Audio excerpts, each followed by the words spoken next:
So now, you also told me that this was so far your best assignment as the CMD of Air India. And if I'm not mistaken, you served in civil aviation for quite a long time and on Yes, I various was there for about positions. 7 years. Yes. And in 2011, you Yes. were posted as you were made the CMD.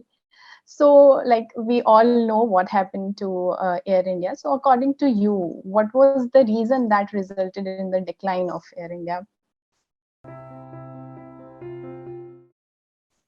Actually, the knowledge about Air India has been governed basically by the various journalistic writings that have been in circulation. And I can assure you that the diagnosis of Air India's malaise made by the journalist is completely wrong. Somehow, because of political reasons, because of some internal voices of disgruntled elements within the airline, people have always blamed a particular politician for the decline of Air India.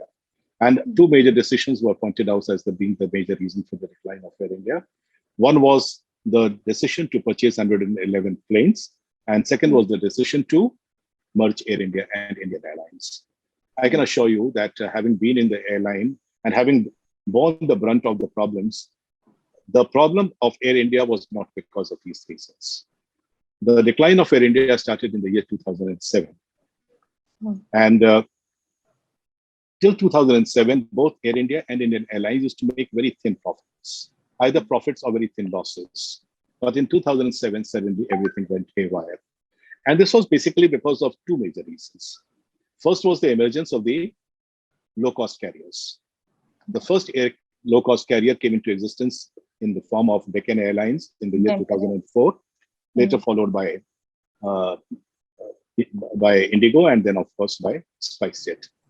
The arrival of the low-cost airlines completely changed the aviation market.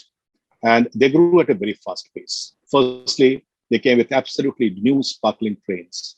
Two, their cost was low. Whatever was considered to be the cost center for most of the airlines became a revenue center for them. They started selling food. Air India and Jet used to spend money on food. They started earning from food. So the whole economics of the airlines was underwent a change. The planes of Air India and of Jet were of a completely different configuration. Normally, an Air India plane would have about 145 to 160 seats. The planes of Indigo used to have 188 seats. And therefore, the cost per seat was much lower than of a full service airline. These airlines struck us like lightning. And unfortunately, at that time, Air India had to undergo through a process of destabilization. Between 2007 and 2011, 4 CMDs were changed. At a time when they required visionary leadership, no CMD could stay for long. And as a result, at a time when Air India should have been fighting the low-cost carriers, we were fighting with ourselves, with our own people, between ourselves. And therefore, valuable time was lost.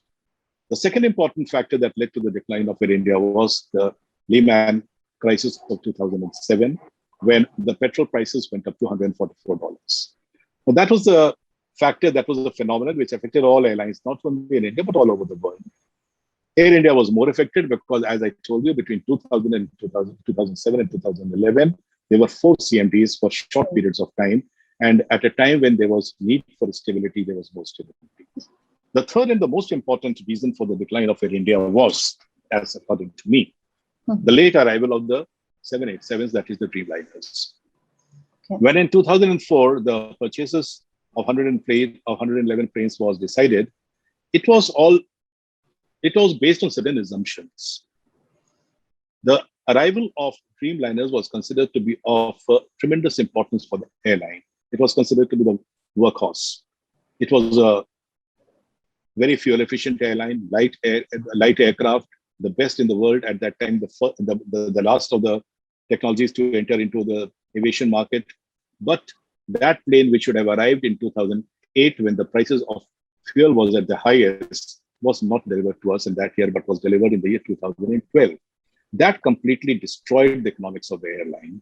As a result, the airline was compelled to deploy planes which were completely uneconomical. We then deployed the 777s, LRs, and ERs, which were fuel guzzlers, for small flights like to London, which is an 8-hour flight, to France, which is an 8-hour flight, to Germany, which is an 8-hour flight, or Hong Kong, which is a 5-hour flight. All these flights were on 777s, which were fuel guzzlers. They are supposed to do flights which are not less than 10 to 12 hours. We started doing flights of 8 hours with those planes using more fuel. The engines were more affected, the tires were more affected, and they wore off more easily. As a result, the Air India economics went completely turtle.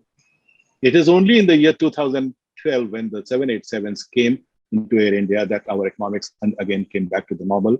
And within a short period of time, most of the routes that had become negative turned positive.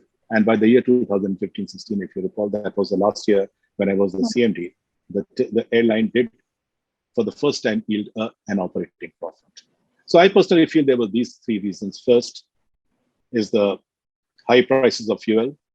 Second was the arrival of the low-cost airlines, and third was the later arrival of Dreamliners, and not the traditional ones, ex-politician merger, and so it might be quite different from what you have been hearing about Air India. Yes, definitely. So it was really, I guess people will be more, people will know like exactly what happened.